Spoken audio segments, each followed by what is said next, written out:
Welcome back to the AI Minds podcast. This is a podcast where we explore the companies of tomorrow being built AI first.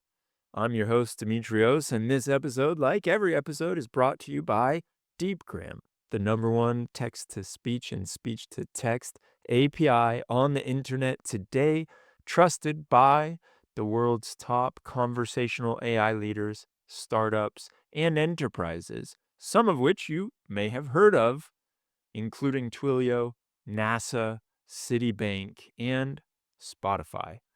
I have the pleasure of talking to Anurag, the founder of Sonnet AI, and this is going to be a very special episode. I think this is our first where we have a founder who is still actually a full-time student at university. So it's great to have you here. Yeah, thank you so much for the opportunity, Demetrius. Really appreciate it. But no, it's been interesting, to say the least, being a student founder. So I want to dig into all of that, especially around the inspiration behind the tool. But first, let's set the scene. You were born outside the US in India. You decided to migrate, or I imagine your parents yeah, decided to migrate, and you just were part of that train that came. exactly. And you now are in Ohio at Ohio State. This was not your first foray into being an entrepreneur. What was your first test and or hustle, I should say? Yeah. So, I've had quite a bit. What's really interesting is that, like, even pre-COVID, 2018, 2019, I was really into drop shipping and I used to watch like a lot of YouTubers, but it wasn't just like a normal, like everyday kind of thing. Like I was really into it, to the point where I had like an Oberlo setup, a Shopify setup, and all these different websites coming together. Ultimately, it didn't, end up doing anything because I didn't have money, and I, reached out to thousands of like Instagram theme pages, just being like, "Hey, can you feature this?" type of thing. But, I realized like that was really fun to me, even though I, made zero money on that. So kind of segued from that and then watched a lot of Shark Tank. I'm sure a lot of people do. But it was inspiring to just like see other people like, on there and building their own stuff. Took a little bit of a break, I guess, from like standard entrepreneurial stuff in high school.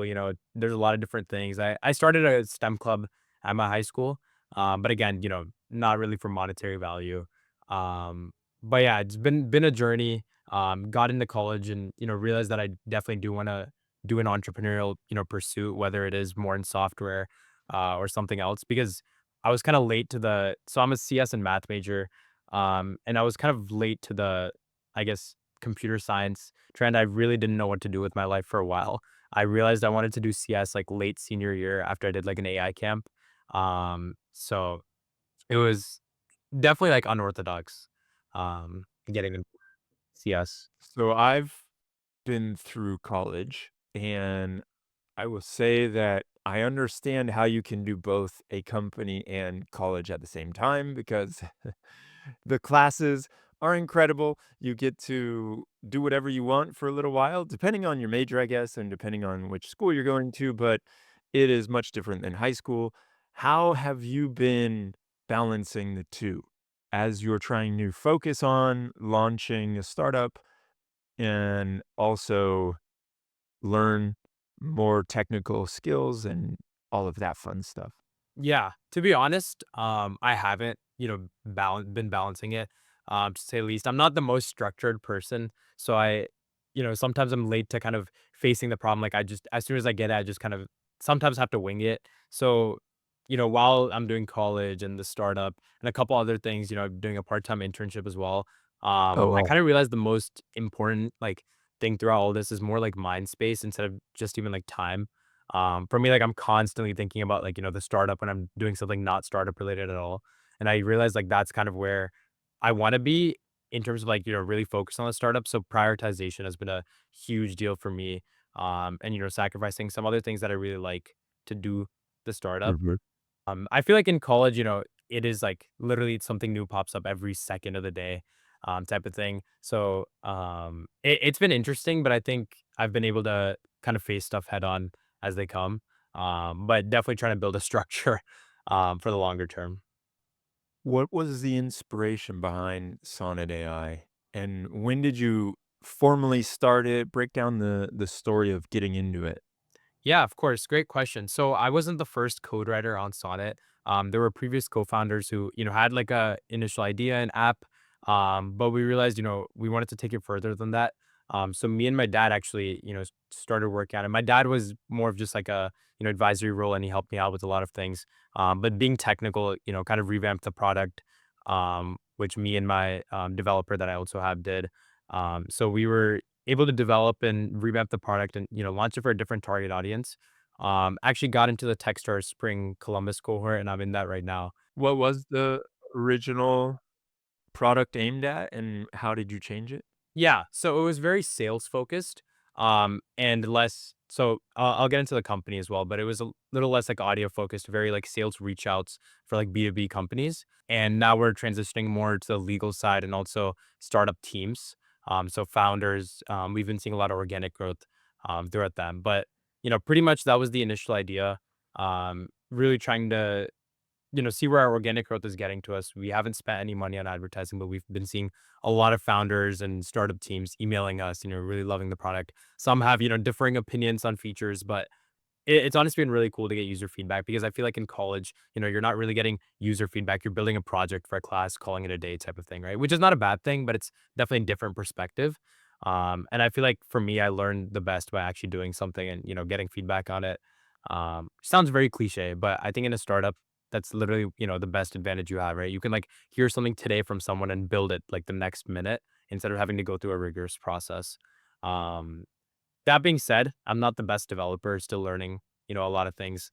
So I would say, the idea is to transition has been really because, like, even through my own experience, like, being a student, right? You're not just a student. You have these 5 different clubs, then you have these internships. There's a lot of different things you're managing on your plate, and because of that, I've had so many conversations and meetings, and I've taken notes on them, right? And it's been great, like, having these notes, but I realized that, like, once I have more than 10 notes, I don't understand the context behind my conversations, even from just, like, a summary. So for humans, like, I think just through our conversations, we learn a lot from relationships.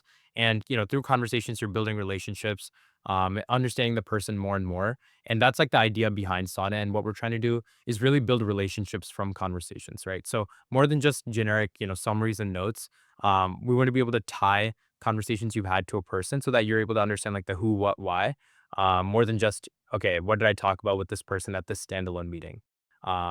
So going through the founder journey myself has been. What does that mean in practice? It's because I buy into that vision of I wanna go deeper, and I don't want just a summary. I want to know, hey, if this is someone that I meet with weekly because I work with them and my Yeah. relationship is X versus this is a mentor, I meet with them once a month, or this is the first time I've ever met with them.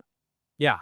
Yeah. So tangibly, that means more that like we have these kind of two separate big sections of the app. So one is just your conversation. So, your regular notes from in person or virtual, whatever conversations you've had. But one interesting piece is the relationship tracker. So you can think of it as like a personal CRM, but it gives you context behind all of your conversations that you've had with that person. And even before you've had a conversation with them, you're able to get like a report on that person. So it helps you before the call, during the call, and after the call, if that makes sense. So visually it's way easier to explain. But you're essentially able to go into your relationship tracker, click on a person you've met with, see your different conversations you've had with them. And we're currently building a model on top of what we already use that allows it to like reason on your relationship so that, in the future, let's say you've met with them 10 times, it'll understand your relationship with your past 9 conversations and build your notes to that point on the 10th meeting. So it's more than just like a standalone meeting notes, if that makes sense. So I kind of like to think of it as like a Otter AI and like HubSpot hybrid, if that makes sense. Yeah. But yeah. And so are you focusing on any specific relationships? Like you said before, it was very sales focused, but is this for anybody who's getting on calls and doing anything, or is it specifically for maybe customer success folks and the relationships there, or product folks when they go out and they're looking at how to improve their different features or just test the waters and do some market research? Yeah, no, it's a great question. I've been trying to answer that myself throughout Techstars and the company, because I feel like it is on paper such a generalist tool, and we don't want it to be, a very generalist tool. We want it to be hyper focused to a specific customer segments until, we grow and then we can add more later. Organically, we've been growing a lot towards like founders and like smaller startup teams specifically. They're having a lot of different types of meetings with a lot of different contexts, and we, are able to keep their relationships in one space. So, founders are meeting with 20, 30, 40 different people weekly from different companies, different investors, different Yeah. contexts. Recruiting has also been a great space for us where we've been seeing like recruiters in the startup teams, like really using this. I tested this on a few of my own mock interviews. And it was actually really interesting to see the output because, with a standard note taker, you get like a generic summary, but with this, we have like custom templates that are 100% customizable. So you're really able to get like exact domain specific information, which has been really helpful, even in my life, right? Like as a founder, I'm meeting with so many different people, um, completely different context, right? It doesn't even have to be found very sonnet specific. But I think it's been important to really understand how I manage those relationships. I see the recruiting one, especially if you have a potential candidate going through and meeting with 5 people on the startup team before they get that offer letter. Exactly. Well, it would be nice to see what is going on with that. But I also could see the other side where I know I've been at startups and they don't let you talk when you meet someone because they don't want you to get biased by what the last person that met with them said. So, yeah, that's a fascinating angle. I also think the angle of a founder 100% works because you're going to be meeting with Yeah. all these different personas all the time. You look at any founder's calendar and it's just stuffed full with The meetings. mess. Yeah. Yeah. So it makes sense. Exactly. And like I think even, from that angle, like it's been I would say a big challenge has been really finding that narrow target audience because, before getting into business, you want to like you seem like, hey, I want to just get everyone and, target everyone so that the most people can use my product. And it's been kind of hard letting the idea go because like slowly, I've been trying to position the product to be more specific. So I'm like, oh, but I'll lose this, segment of customers. But I've been realizing, going through the tech stores cohort and, talking a lot of different customer discovery calls, I've been trying to understand like who, the people that would fight for keeping Sonnet are, and who we want to target. Have you that's a great question to ask or to think about who would fight for keeping it and how do you measure that? Yeah. Yeah. No, I mean, there's been a couple ways I would say. So our servers have been down, for a couple days, like 2 weeks ago. And, it's definitely not like a conventionally good way to think that like when you get bad emails, that's a good sign. But I was actually happy that I got like a good amount of emails saying like, "Hey, I really needed this meeting recording, but it's down. When are you able to fix it?" type of thing. And it was really interesting because like, wow, like that was like one of the first moments I was like, wow, like our customers actually care about the product and like they're using it for like an essential thing, right? So that's been I mean, not to say that I want the service to be down, but it's been cool to get those emails and understand like there's real people in the world that use this, right? So that's been one thing. Again, a lot of actual customer discovery, like interviews. So really talking to the people who pay for our product and who don't, um, understanding their perspectives, why they're using it over like an alternative. Because, there is competition in the space. So trying to understand like, hey, like, why did you pick Sonnet over, X, Y, Z? Why haven't you paid for Sonnet? Why have you paid? Sort of thing. Uh-huh. So talk to me about a few more of these features because you said there's the templates, which I really like, and I haven't seen that before. What other features do you have that you've been leaning into? Yeah, yeah, great question. So amongst our cohort as well, this has been a favorite, which is like the no bot recording. So a lot of the other softwares that do this need like a meeting bot to join the call. And sometimes when you're having a one-on-one or something, you don't want an annoying like Otter AI bot or some kind of bot like to join. And we've been really good with that. So we have this like algorithm that allows us to not record with the meeting bot and it just does two-way audio through your Mac. So that's been interesting.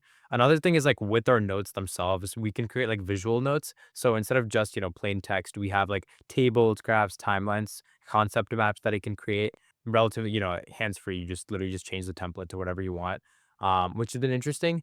And I think one of the biggest, like, keys with our product is that, like, features that we didn't even envision, our customers have told us about, right? So, like, with the templates, right, there's, infinite things you can do with it, and we have these, like, couple features that we think are really cool with the templates, but then customers have told us, like, "Hey, I was able to do this," or like, "Hey, can I do this?" And then I experimented, and I was like, "Oh, you actually can," right?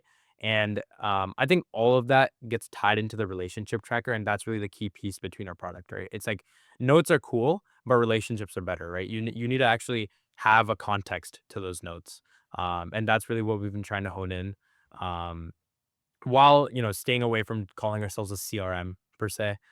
Yeah. Um, but I think yeah, that really brings it all together. What have been some key challenges you've found when building with AI? Yeah, I think the biggest thing is audio. So working with audio and Deepgram has been a big help, right, for this. But I think while coding, anything with audio, whether it's like splicing it, streaming it, we have like different ways you can kind of hear the audio, it's a challenge for sure, and it's something I haven't done a lot before with, traditional projects that I've done or even school projects that I've been on, like, audio is not really a big piece of our, like, learning. So, really trying to understand how you can best, because audio is sensitive, I guess, for lack of a better word, like, it's hard to there's echoes that get created randomly, and that's been a big challenge for us to kind of fix. Um, and then From that, background noise, yeah, yeah, exactly, or that's been a big thing. accents, Exactly, yeah. and then we don't have a meeting bot, right? So then, like, the way to kind of handle that two-way audio stream has been difficult to kind of code up and understand as well. Mm, Um, kind of I guess it's not necessarily just AI, but we currently have, like, a Mac app, but we don't have a Windows version yet. We have a wait list that's really growing, but the one reason we can't make a Windows app immediately is because of that two-way, like, audio stream, and they have, like, a module on Swift that you can actually use, but obviously that doesn't run on Windows. So that's been kind of a struggle, trying to put that in Windows. Not saying that there's not a way, but we have to kind of find a workaround for that. Um yeah, in terms of, like, just building with I think, some of these, like, AI coding tools have been a really big help, because, in school and, like, in general, like, even traditionally, like, we've been taught to, like, not kinda use this kinda stuff. It just feels like cheating in a way, or it's like, "Hey, like, you're using stuff that's helping you without you actually doing anything." And I think there's a little bit of truth where, if you're really up the deep end and, like, only, like, very dependent on AI and you can't code without it, I think that's a problem. But I've been trying to adapt and, use these tools in my workflow, get like a basic MVP and then change up the code, more specifically. And I think that's been a huge help in like development speed, especially with such a small team. yeah, I was gonna ask about that. At school, do they help you and encourage that, or do they kind of frown upon it? And it sounds like, in a way, they're frowning upon it right now? It depends on the teacher, to be honest. You just have to kind of be open and let them know and then kind of get their feedback. I would say generally it's not the best, like, if you are using it, for most classes, but some teachers are, okay and accepting to that idea. So I'd say it depends.